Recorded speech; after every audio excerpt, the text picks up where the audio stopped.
Big loss of life. Hijacked planes smash into and destroy New York's tallest buildings. Both towers of the World Trade Center collapse with thousands trapped. Another plane explodes on the Pentagon, mocking America's defensive might. In the streets, panic and the certainty that casualties are horrendous. Tonight, Britain imposes drastic security measures as Blair condemns the terrorist barbarism.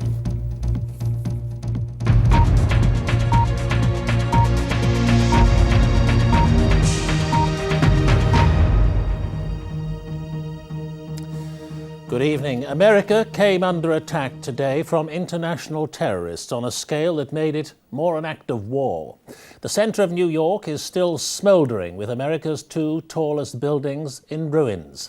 Terrorists also struck with remarkable ease at the heart of America's defence, the Pentagon.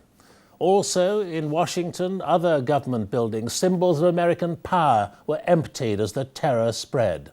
Air traffic is paralysed. Coast to coast, all key installations are on high alert.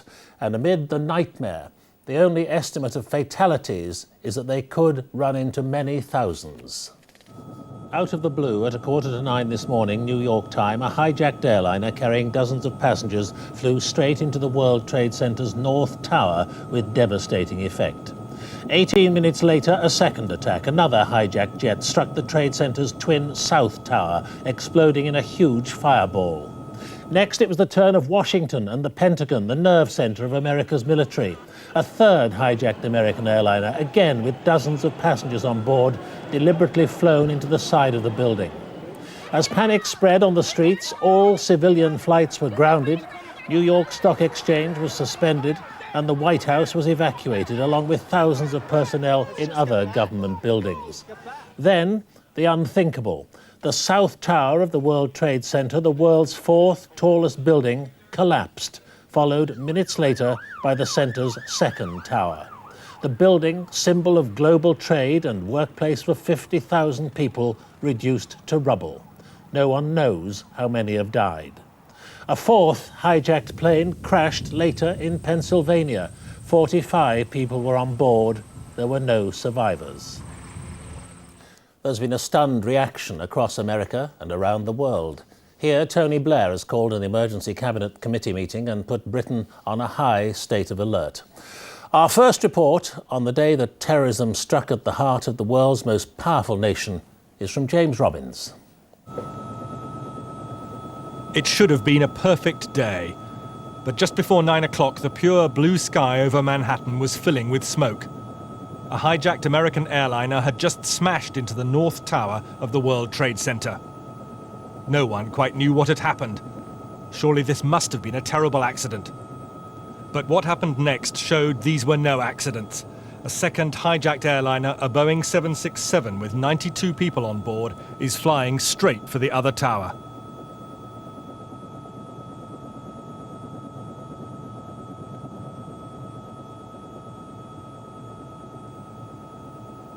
By now, many hundreds of people must already have been dead, and the unfolding disaster could be seen all around New York. Another one. I'm taking a look. Oh my God! Oh my God! My own eye. Just went in. Must be a terrorist or something. Oh my God! Another plane just went in.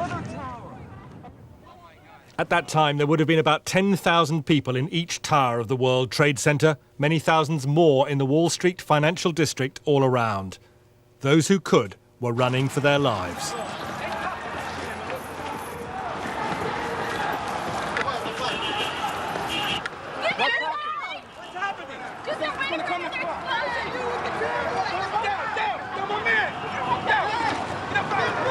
It's just...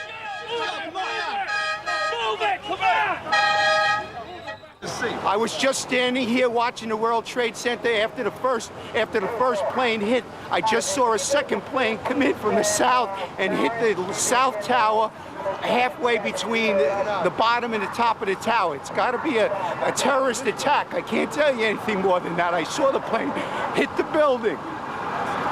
When a big explosion happened, some guy came out, his skin was all off. I helped him out. This is him all over. There's people jumping out of windows. I've seen at least 14 people jumping out of windows. It's horrific. I can't believe this is happening. We heard a big bang, and then we saw smoke coming out, and everybody started running out, and we saw the plane on the other side of the building, and there was smoke everywhere, and people are jumping out the windows. Over there, they're jumping out the windows, I guess because they're trying to save themselves. I don't know. But it wasn't only New York and America's financial heart which was under attack. Now it was the nation's capital too.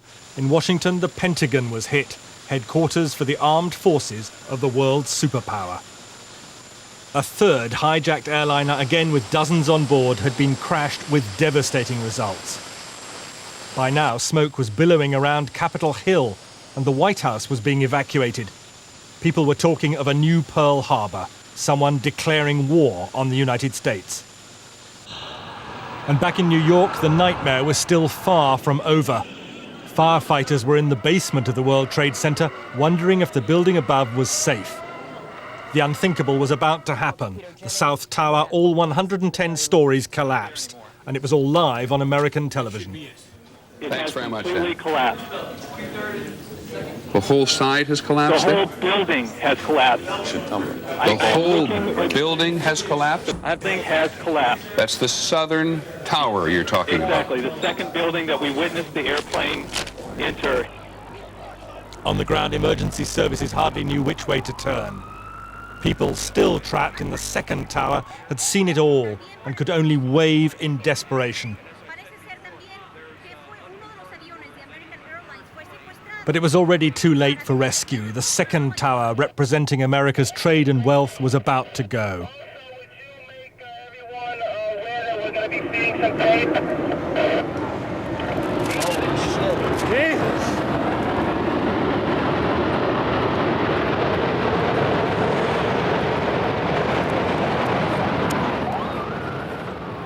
The Twin Towers, which took 7 years to build, had been utterly destroyed in a single morning. The Manhattan skyline and countless lives devastated.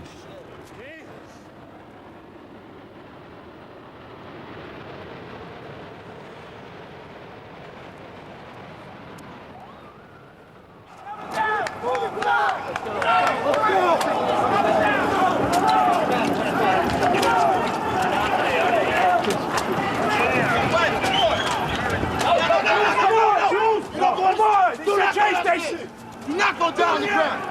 You will get trapped. You will get trapped. Don't go.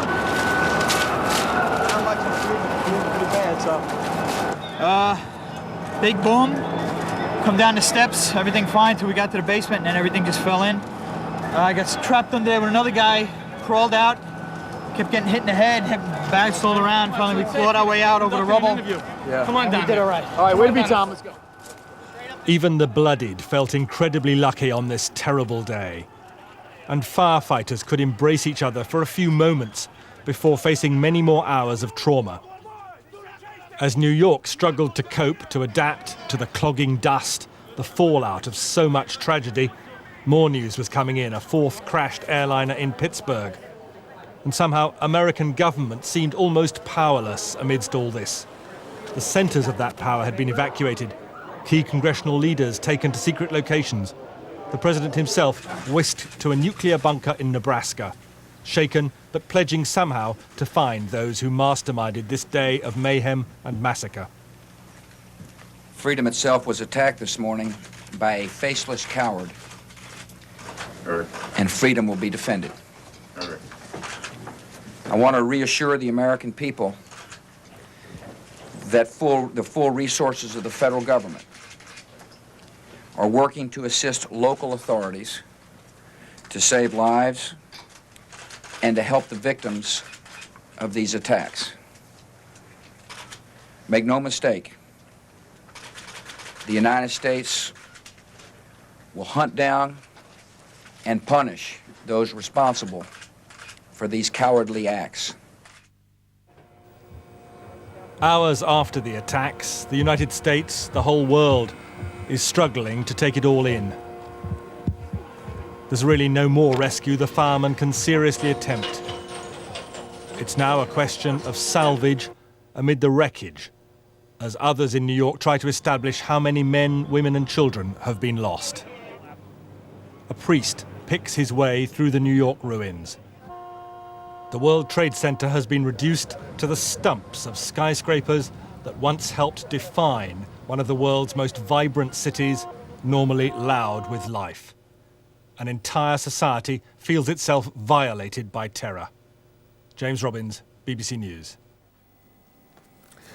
Our New York business correspondent, Stephen Evans, was in the World Trade Center when the planes hit the towers.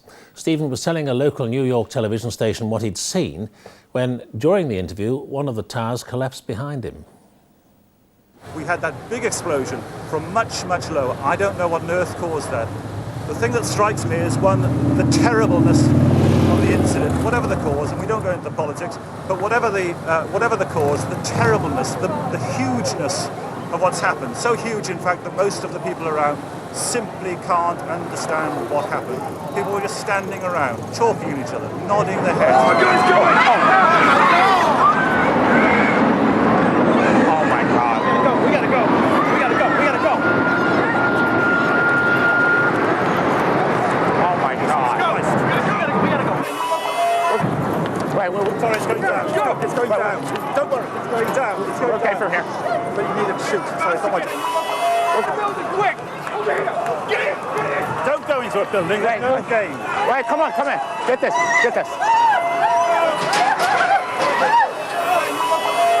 good here. And Stephen Evans joins us now in New York. Stephen, first, there's news that another building has collapsed. Can you confirm it? I can't confirm that anything has collapsed, but all I can confirm is that all the buildings in that complex, that vast complex that normally employs 50,000 people, must be tottering.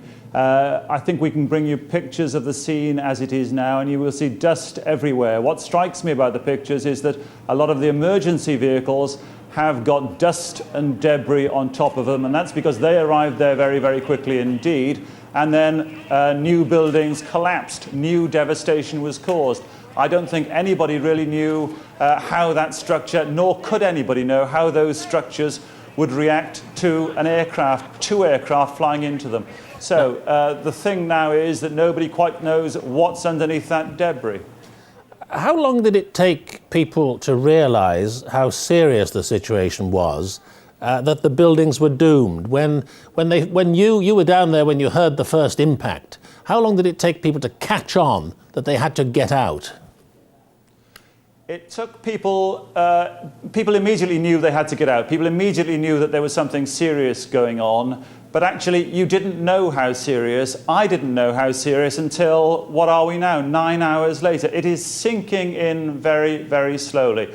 One of the things, as I said, that happened was people got out and then simply stood at the base thinking, well, we've evacuated the building, therefore we're safe. And then literally hundreds of ambulances arrived on the scene, fire engines, whatever, and parked in that complex. One of the questions I think that will arise is how many people have died, if you like, in the aftermath of the accident. There is, if you like, a psychological aftermath to the accident as well. You might be able to see behind me Times Square, which is normally one of the busiest parts of this city.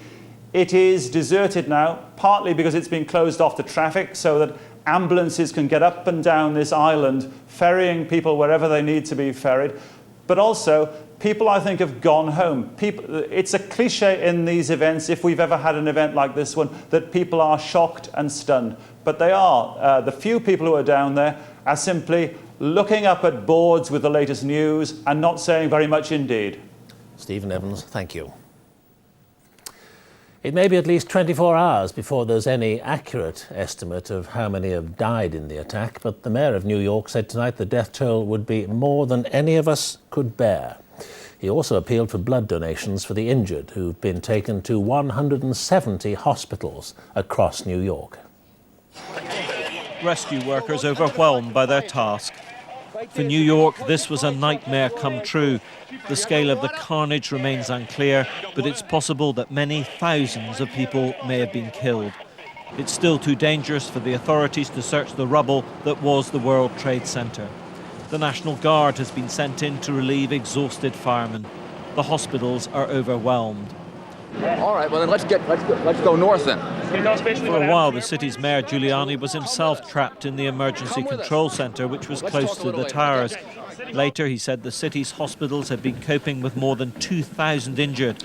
But it's clear there's much more bad news to come. Good afternoon.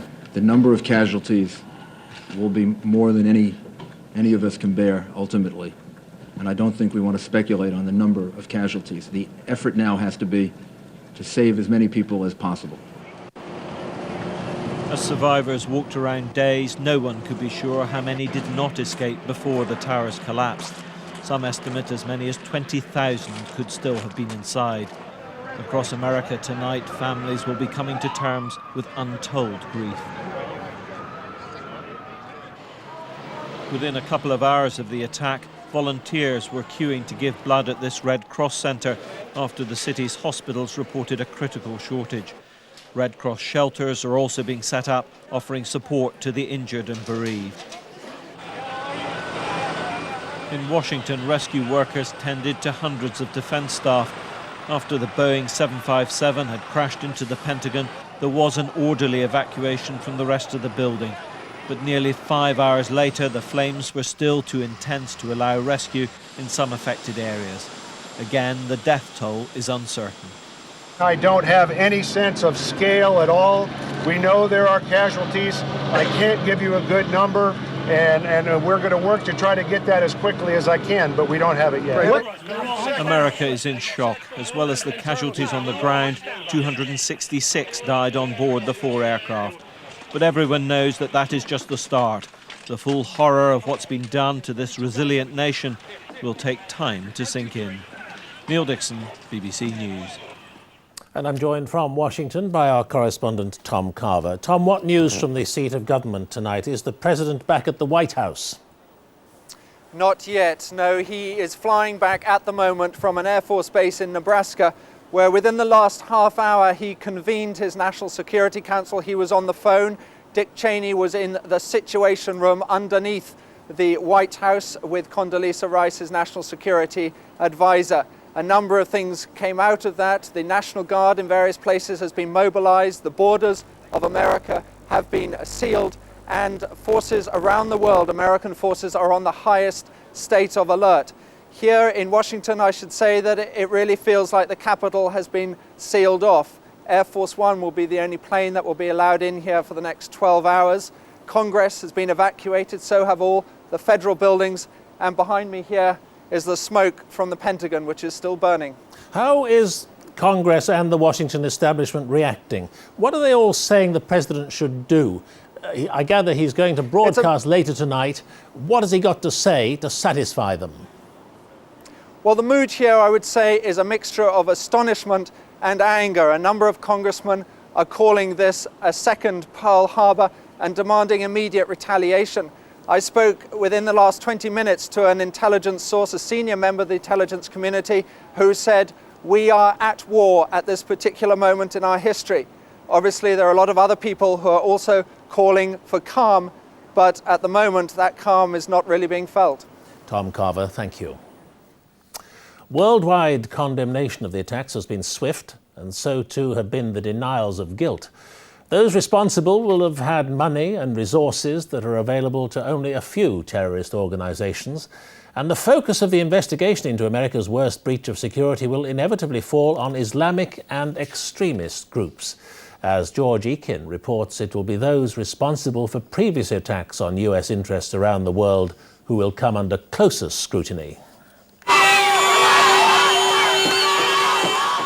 To some, the horror and carnage inflicted on the United States today is a cause of celebration. This was the Arab quarter of Jerusalem, where many showed their approval of a day of unprecedented terror in America's backyard. A claim of responsibility was reported from one Palestinian group, but then swiftly denied. The Palestinian leader condemned the attacks. We are completely shocked, completely shocked. Unbelievable. Investigators hunting the organisers will first consider these were airborne suicide missions on a scale not seen since the Second World War.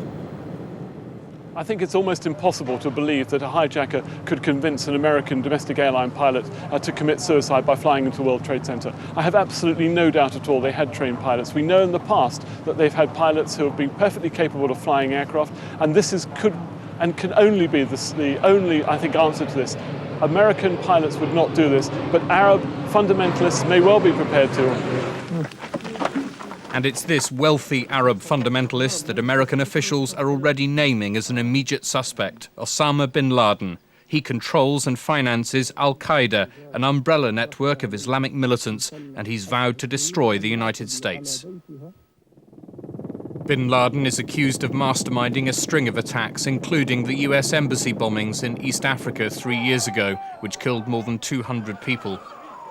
In retaliation, the Americans fired cruise missiles at training camps used by bin Laden in Afghanistan. They put a $5 million price on his head and led a worldwide crackdown on Al-Qaeda.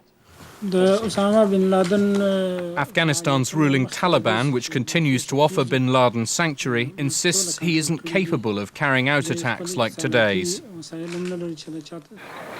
But bin Laden is suspected of involvement in the last attack on the World Trade Center 8 years ago.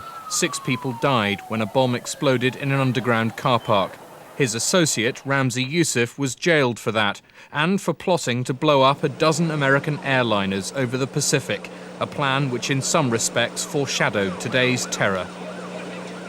While the possibility isn't being excluded, no one's suggesting that the devastation of such high-profile international targets like the Pentagon and the World Trade Center is domestic terrorism.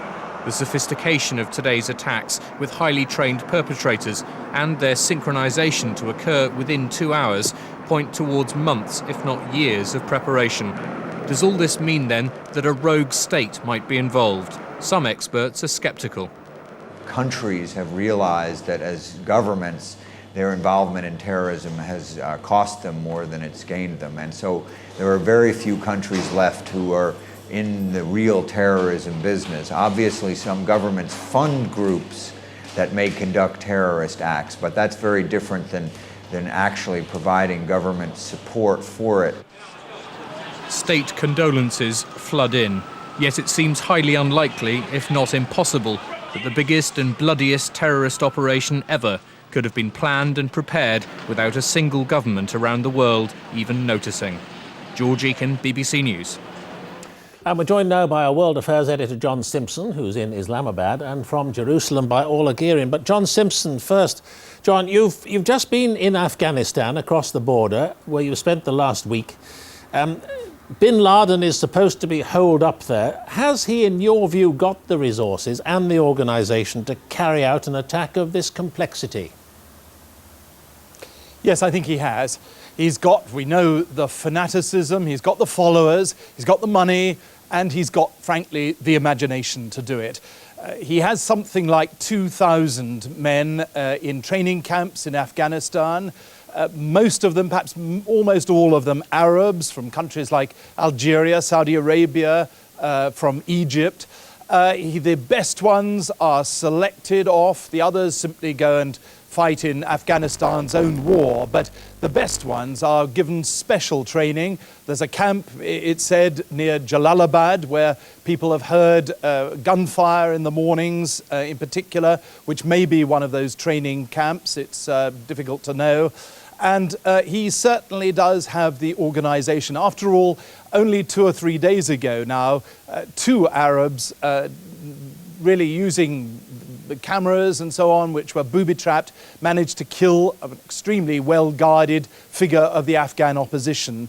They were traveling on Belgian passports, and I think the chances are that anybody who's operating in this part of the world will have easy access to passports, easy access to different forms of transportation right around the world, and they show their determination to do it. John, if America wanted to go after bin Laden and his followers, they decided they were the target, how difficult would it be to hit at them?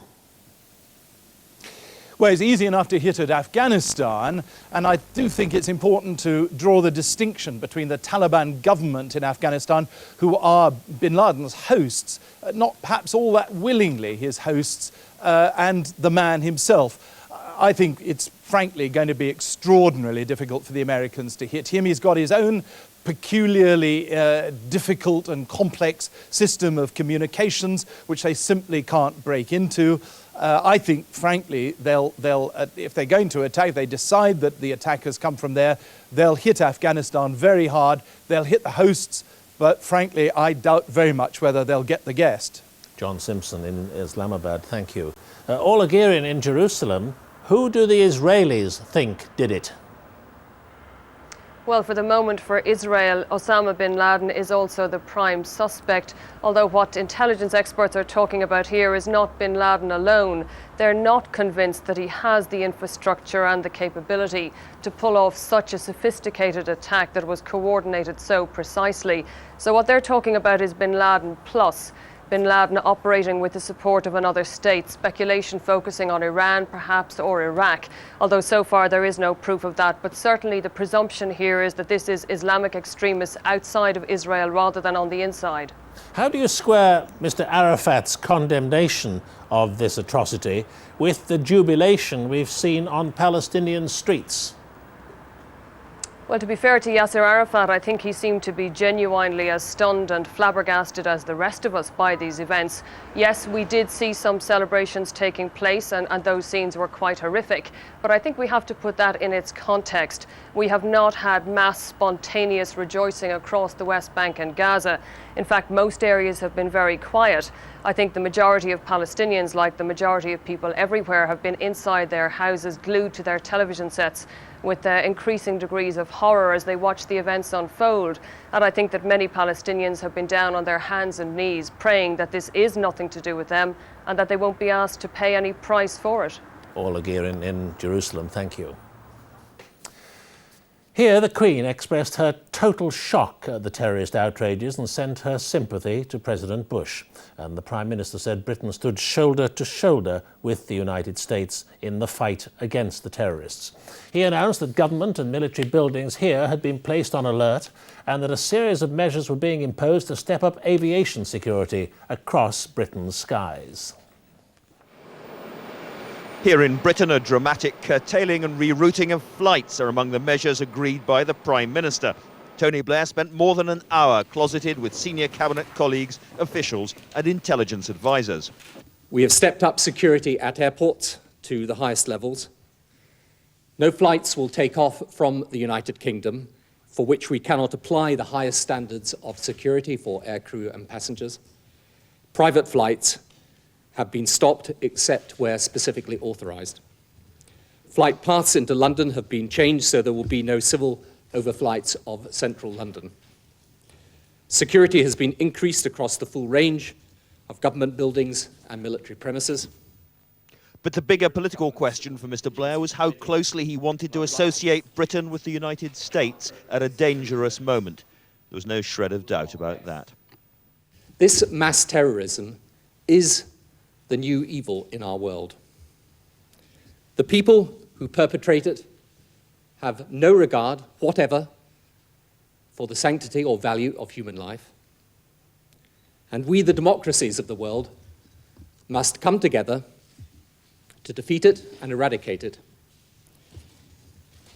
This is not a battle between the United States of America and terrorism, but between the free and democratic world and terrorism. We therefore here in Britain stand shoulder to shoulder with our American friends in this hour of tragedy, and we, like them, will not rest until this evil is driven from our world. Earlier, domestic British politics was virtually put on hold as news of the attacks broke. Mr. Blair aborted a major set-piece speech on his policies at the TUC conference in Brighton, opting instead for a brief, shocked statement before rushing back to London. While the outgoing Tory leader, William Hague, announced a 24-hour delay in the counting of votes for his successor. In the light of these events and in consultation with the candidates for the party leadership and the returning officer, I have decided to cancel the party meeting that was scheduled to take place tomorrow to greet the new party leader as a mark of respect for those who have lost their lives. The new opposition leader, Ken Clarke or Ian Duncan Smith, will now be revealed on Thursday. It's clear that these attacks mean more intrusive security in Britain and a closer interest in some of the dissident groups based here in London. But the bigger question tonight is just what Tony Blair means when he promises that the democracies will eradicate mass terrorism. The world's security system and Britain's place in that system are already changing shape tonight. Andrew Marr, BBC News, Westminster. Today's attacks, which began with hijackings in Boston, will lead airlines around the world to review their security. Recent bombings in London mean that Britain is already on a heightened state of terrorist alert. This evening, parts of the UK are on their highest security level for many years. Military activity at US bases here is visibly more intense. At British bases too, the security awareness level has been raised to amber, the second highest category there is. The raft of measures announced tonight will immediately affect our everyday lives, all because we're allies of America and are not immune to risk. Since the end of the Cold War, the UK has very much shifted to wars that are conducted abroad, whether that's in West Africa, East Timor, or indeed in the Balkans. Wars of choice.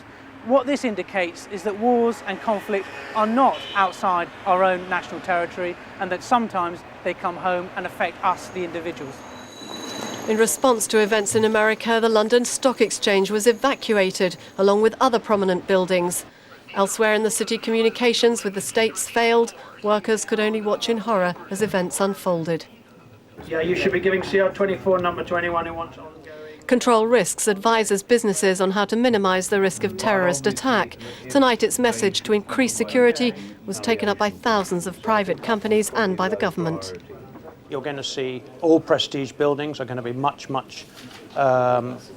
more determined in their access control measures, in the movement of staff in and out of buildings. People who are travelling have got to expect they're going to meet a higher degree of checks than they've ever seen before. All flights to the USA have been suspended indefinitely. More stringent checks have tonight been introduced at UK airports and security is being reviewed. It's already tougher than on domestic flights in America, where experts say airlines have resisted tighter, time-consuming precautions.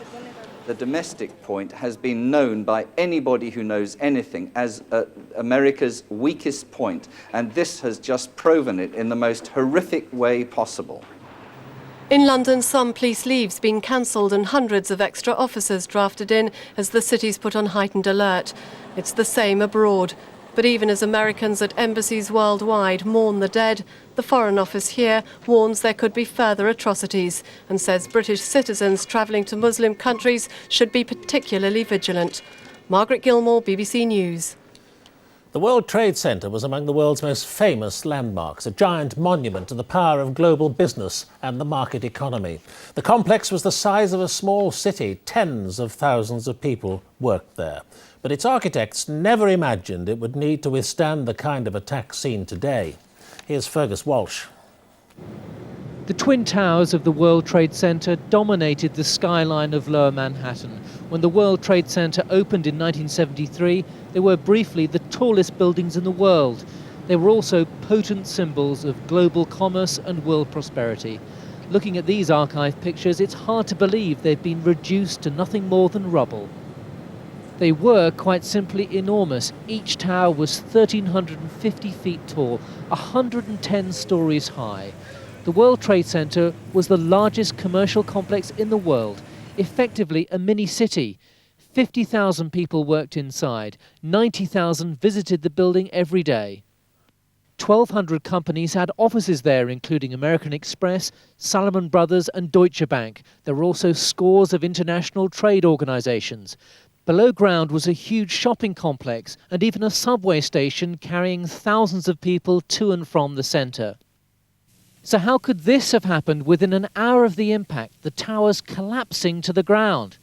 Unlike most conventional skyscrapers, the towers had no interior columns to give them strength. It was the exterior walls which bore most of the load, and so the direct attacks were enough to weaken them and make them topple. This image is like a scene from a Hollywood disaster movie, yet it was happening for real. Fergus Walsh, BBC News. Within the last hour, the New York Stock Exchange has said it will be closed tomorrow.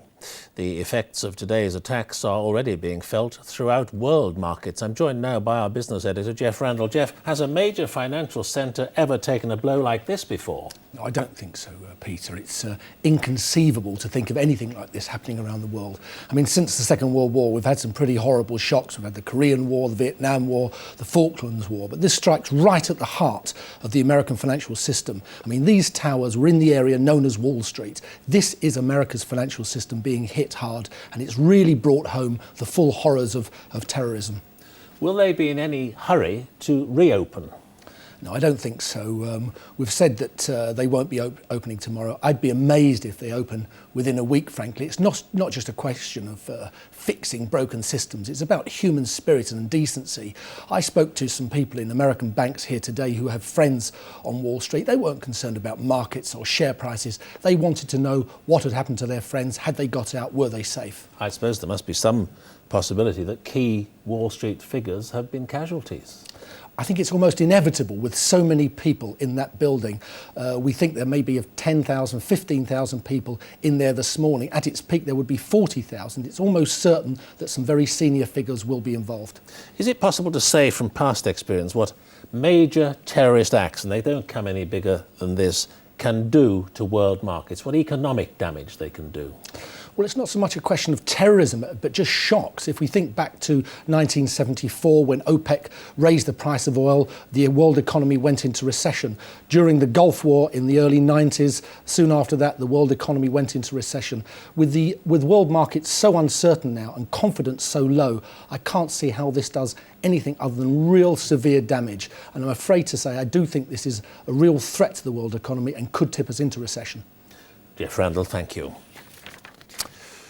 Well, now briefly some other news. A French court has rejected a bid by Eurotunnel for the immediate closure of the Sangatte refugee camp near Calais.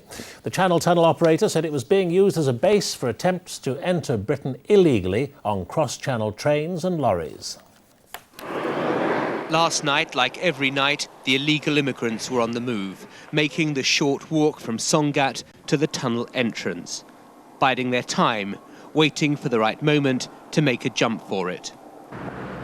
But this morning, unlike any other, Eurotunnel were taking the French government to court, demanding the immediate closure of the refugee centre. The apparent passivity of the French government to act against the human traffickers who operate openly in the camp, creating the conditions that facilitate the passage of clandestines towards England, is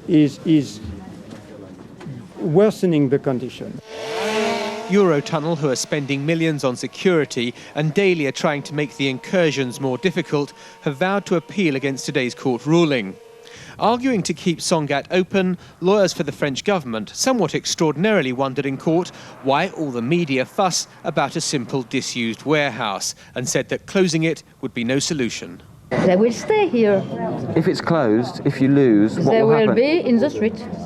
So Sangatte will remain open now that the legal avenues have failed. But tomorrow everything is due to move into the political arena when David Blunkett is scheduled to meet his French counterpart. All sides agree that there's a problem, but finding a solution is proving more elusive. John Sopel, BBC News, Sangatte. The government's outlined details of new measures to try to prevent any fresh outbreaks of foot and mouth disease when animals are moved to lower ground in the colder weather. There will be a strict new system starting from next week where all livestock movements will be licensed and inspected.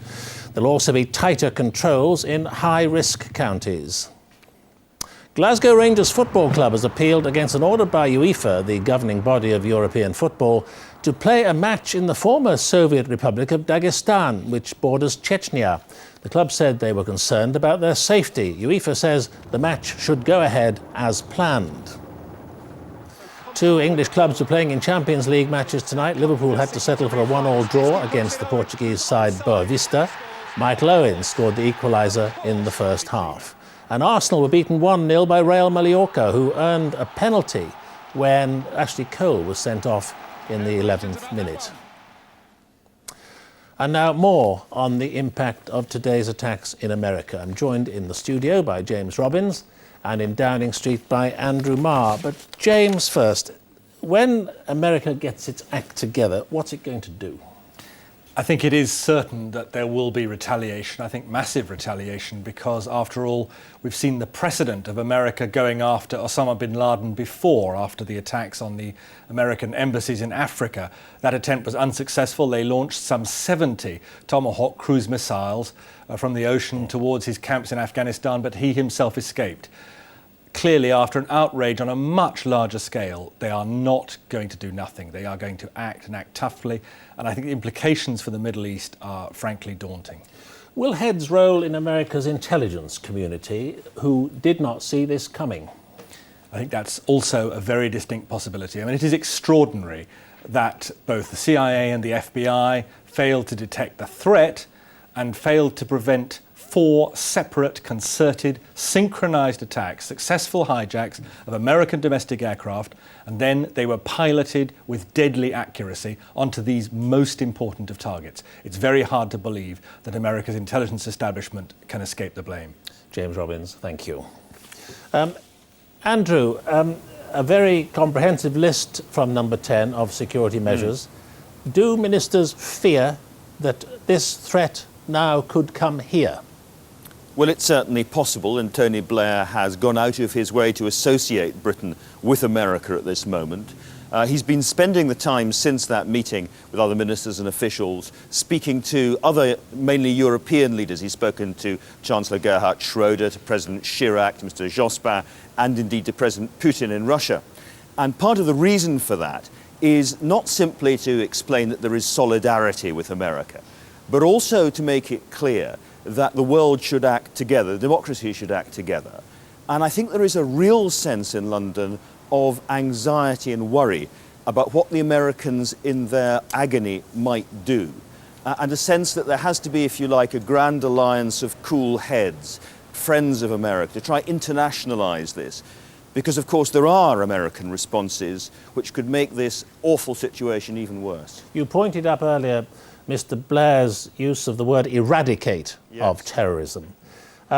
We've had our fair share of terrorism from Lockerbie to Enniskillen and Warrington and Omagh. Could this have any lasting effects on the way this administration combats it? Well, I think security everywhere gets tighter, if you like, even more paranoid at moments. I think it makes life for people travelling through airports harder, all that kind of thing. But, you know, it's very, very easy to talk about combating terrorism, eradicating terrorism. The Americans have been trying to get Osama bin Laden, as James Robbins was pointing out, for a very long time, and they've failed for a very long time. And the danger is that some overwhelming response is produced by America, which inflames an already awfully dangerous situation even further. And I think that is one of the things that Tony Blair is trying very, very hard in his quiet way to stop tonight. So how long will these emergency measures, how long does the War Cabinet, if that's what it is, intend these emergency measures to last? Well, quite a long time, I think. There's another meeting at 8 o'clock tomorrow evening. There are a lot of issues about the long-term security of airports and so on. I don't think this crisis situation is going to lift from Britain or anywhere else for quite a while to come. Andrew Marr, thank you. And we've just received some pictures which we haven't seen before of the moment that the aircraft hit the World Trade Center, the second tower. A different angle, a different perspective on the horror. Well, Newsnight's continuing now on BBC Two, but that's all from this special edition of the 10 o'clock news on Tuesday, the 11th of September 2001. The day that America was stunned by the deadliest attack that terrorists have yet devised. Just before 9 o'clock in the morning, a hijacked plane crashed into the World Trade Center in New York, where thousands of people work. Just minutes later, there was another attack. Television viewers across the world watched as a second passenger airline was deliberately flown straight into the Twin Tower and exploded in a ball of flames.